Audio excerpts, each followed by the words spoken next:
Welcome to Martial Mastery Media, the channel where we explore the history, philosophy, and techniques of martial arts and warrior traditions from across the globe.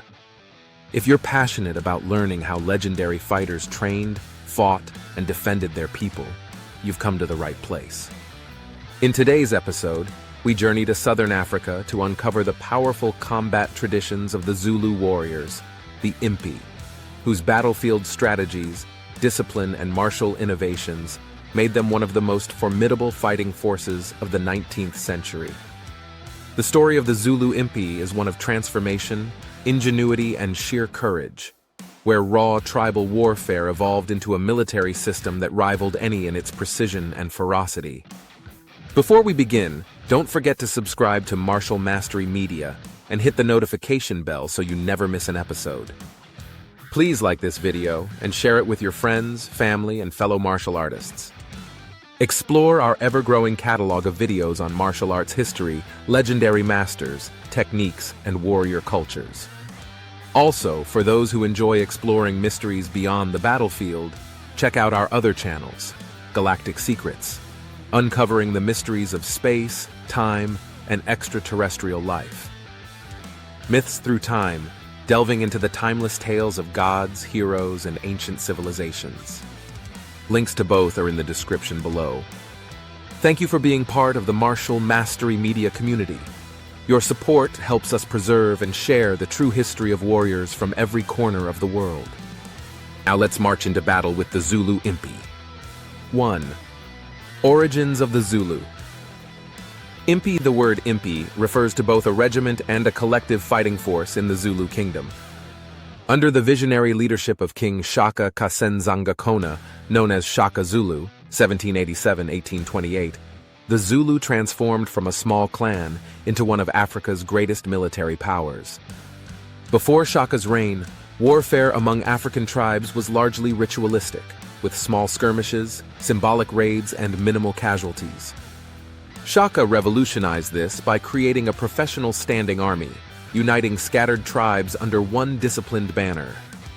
He introduced structured ranks, age-based regiments, amabuto, and centralized command, effectively transforming warriors into soldiers. Shaka's genius lay not just in tactics, but in psychology. He redefined warfare from a show of strength into a total conquest, aiming not to drive enemies away, but to absorb them into the Zulu nation, thereby expanding both manpower and loyalty. His reforms would set in motion a new era known as the Mefakane, or the Crushing, reshaping the political and cultural landscape of southern Africa forever. 2. Weapons of the Impi. Every great warrior culture has its signature weapon, and for the Zulu, it was the Ikalwa, a short, stabbing spear with a wide, deadly blade designed for close combat. Named after the sound it made when withdrawn from a victim's body, the Ikalwa replaced the older, long throwing spears, assegai. This change forced warriors to engage up close, creating intense, decisive battles. Complementing the spear was the isilangu, an enormous cowhide shield nearly 5 feet long. Unlike many defensive shields, the Zulu used it offensively, hooking, deflecting, and controlling opponents' weapons while delivering lethal thrusts with the Ikalwa. This shield symbolized both protection and dominance, a crucial part of Zulu identity and battlefield art. Warriors also trained with iwisa, knobbed clubs, and retained the use of long throwing spears for the initial attack phase. However, Shaka's focus on close combat demanded courage, strength, and coordination, transforming battle from a ranged affair into a brutal contest of skill and willpower.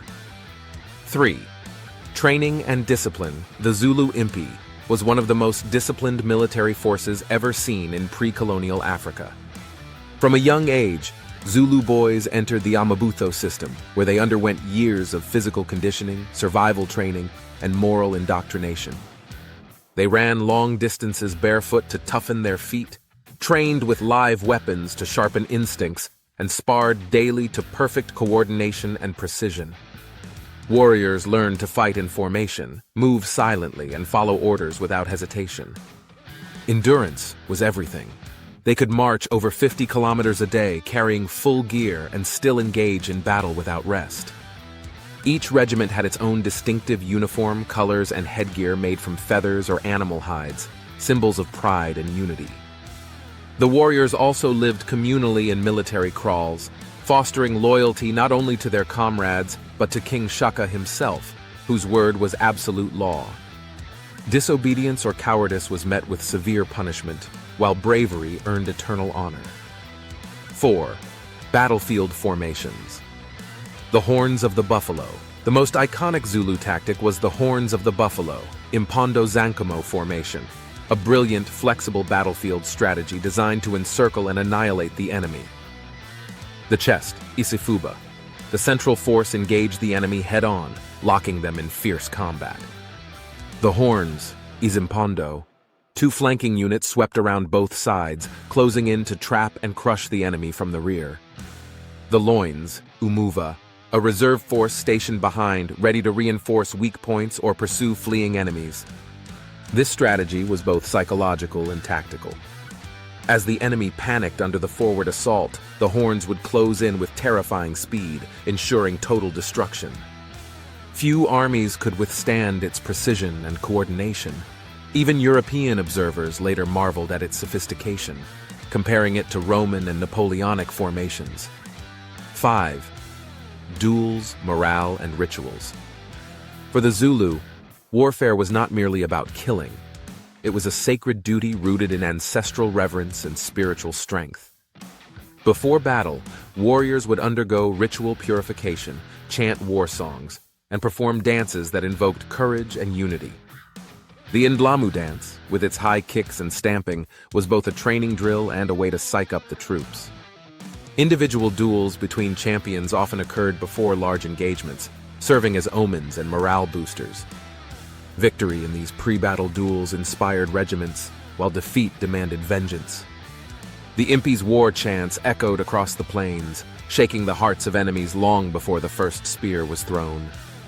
Zulu warriors believed that dying in battle granted eternal honor, and fighting bravely ensured that one's spirit would join the ancestors. Their courage was born not only of training but of deep cultural conviction. 6. The rise and expansion of the Zulu Empire. Under Shaka's command, the Zulu Empire expanded rapidly, dominating much of southeastern Africa. Entire chiefdoms either allied with or were absorbed into the growing kingdom. Those who resisted were crushed, and survivors often joined the Impi ranks, swelling their numbers. This period, known as the Mifekane, the Crushing, caused mass migrations across the continent. Displaced tribes fled north, founding new kingdoms as far away as modern-day Zambia and Malawi. Shaka's reforms indirectly reshaped the political boundaries of southern Africa. Even after Shaka's assassination in 1828, his successors, Dingane, Mpande, and Cetshwayo, continued to maintain the military machine he created, blending politics, war, and diplomacy into the ongoing survival of the Zulu nation. 7. The Zulu against the British Empire. The ultimate test of the Zulu martial system came in 1879 during the Anglo-Zulu War. Facing the industrial might of the British Empire, the Zulu fought with spears and shields against rifles and artillery, yet they achieved one of the most stunning indigenous victories in colonial history. At the Battle of Isandlwana, 20,000 Zulu warriors using the Horns of the Buffalo tactic overwhelmed a modern British force. The British, confident in their firepower, were taken by surprise and annihilated in one of the Empire's worst defeats. Though later battles like Rorke's Drift saw British victories, the bravery, organization, and discipline of the Impi gained worldwide respect. Even British commanders admitted that had the Zulu possessed modern weapons, they could have conquered all of southern Africa. 8. Legacy of Zulu martial traditions. Today, the legacy of the Impi lives on through cultural ceremonies, reenactments, and martial dances that celebrate courage, unity, and ancestral honor. The Zulu warrior's image, with his shield, spear, and proud stance, remains one of the most iconic symbols of African strength and identity. Zulu combat philosophy also shares parallels with martial disciplines from other cultures, emphasizing discipline, physical endurance, spiritual preparation, and loyalty, much like the samurai of Japan or the Spartan warriors of Greece. In modern South Africa, Zulu heritage continues to inspire new generations. Their story teaches us that true mastery of martial arts is not only about weapons or warfare, but about spirit, unity, and the will to defend one's people. Call to action: join the Martial Mastery Media community today. If you enjoyed this deep dive into Zulu Impi combat tactics, don't forget to subscribe to our channel and hit the notification bell so you'll never miss an episode. Please like this video and share it with your friends, family, and fellow martial artists.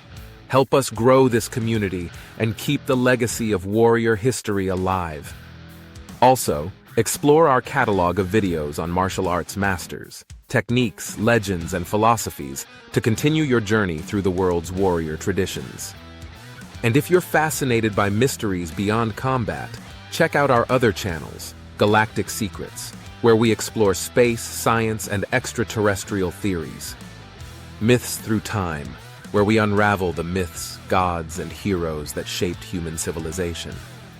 Links are in the description below. Thank you for supporting Martial Mastery Media. Together, we keep the warrior spirit alive.